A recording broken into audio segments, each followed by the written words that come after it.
CBSE class 12 chemistry हमारा chapter है alcohols, phenols and ethers. इस वीडियो से हम टॉपिक 6 शुरू करेंगे जो कि है chemical reactions of alcohols and phenols. ये बहुत ही इंपॉर्टेंट टॉपिक है और इसे हम अच्छे से देखेंगे। तो एनसीईआरटी के हिसाब से पहले reactions involving cleavage of OH bond. तो जब एल्कोहल्स न्यूक्लियोफाइल की तरह काम करता है तब OH बॉन्ड का क्लीवेज होता है, ब्रेक होता है। तो उसमें पहला है acidity of alcohols and phenols. इसमें है reaction with metals, acidity of alcohols और एसिडिटी ऑफ फिनॉल्स। तो एनसीईआरटी के हिसाब से हम आगे बढ़ रहे हैं। इसका पहला क्वेश्चन और ऐसे हमारा क्वेश्चन नंबर 32 है, alcohols reacts both as nucleophiles and electrophiles. ये असर्शन है और रीज़न है the bond between CO bond या bond between CO bond is broken when alcohols react as nucleophiles. ठीक है, यह question CBSE sample question paper 2024 में 1 मार्क का दिया हुआ था। एक बार आप इस क्वेश्चन को ट्राई करिए, फिर हम लोग आगे बढ़ते हैं।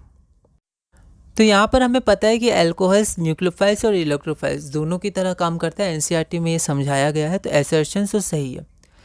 लेकिन जब न्यूक्लियोफाइल की तरह काम करता है तब CO बॉन्ड नहीं टूटता है, OH बॉन्ड टूटता है। ठीक है, तो यहाँ पर असर्शन तो आपका सही होगा पर रीज़न गलत होगा, जो आपका ऑप्शन C होता है।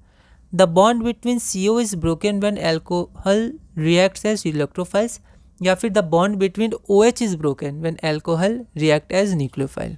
ठीक है, अगला क्वेश्चन है हमारा क्वेश्चन नंबर 33। ये भी असर्शन रीजन टाइप क्वेश्चन है। असर्शन है C2H5OH इथाइल अल्कोहल या ethanol is a weaker base than phenol but is a stronger nucleophile than phenol.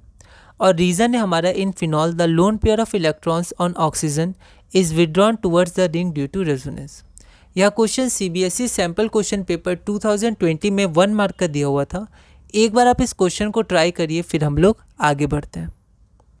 तो यहाँ पर जो आपका एल्कोहल होता है वो फिनॉल से स्ट्रॉन्गर बेस होता है।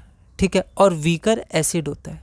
ठीक है, वीकर एसिड क्यों होता है? क्योंकि एसिड क्या होता है, हाइड्रोजन डोनेट करता है। ठीक है, तो माइनस चार्ज आता है। तो फिनॉल पे जो माइनस चार्ज हमारा आता है, फिनॉक्साइड आयन जो बनता है, वो क्या होता है, रेजोनेंस के द्वारा स्टेबलाइज होता है। तो ये ज़्यादा स्ट्रॉन्ग एसिड होता है। ठीक है, तो जो मिथेनॉल होता है वो वीकर एसिड होता है, वीकर बेस नहीं, वीकर एसिड होता है। ठीक है, और ये स्ट्रॉन्गर बेस होता है। अगर वीकर एसिड होगा तो स्ट्रॉन्गर बेस होगा। ठीक, तो C2H5OH is weaker acid than phenol, है ना।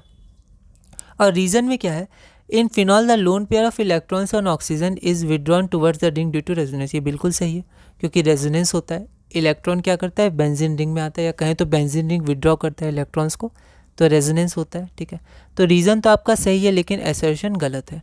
और C2H5 is a stronger base होता है या वीकर एसिड होता है, पर असर्शन में वीकर बेस दिया था जो गलत है, देन फिनॉल। तो आपका ये ऑप्शन डी होता है, assertion A is incorrect but reason R is correct statement. अगला क्वेश्चन है क्वेश्चन नंबर 34। ठीक है, ये थोड़ा अच्छा क्वेश्चन है, मतलब लॉजिकल क्वेश्चन है, आप एक बार इसको ध्यान दीजिएगा। ठीक है, यह क्वेश्चन दिल्ली 2013 में 1 मार्क का पूछा गया था। एक बार आप इस क्वेश्चन को ट्राई करिए, अगली वीडियो में हम इसे सॉल्व करेंगे।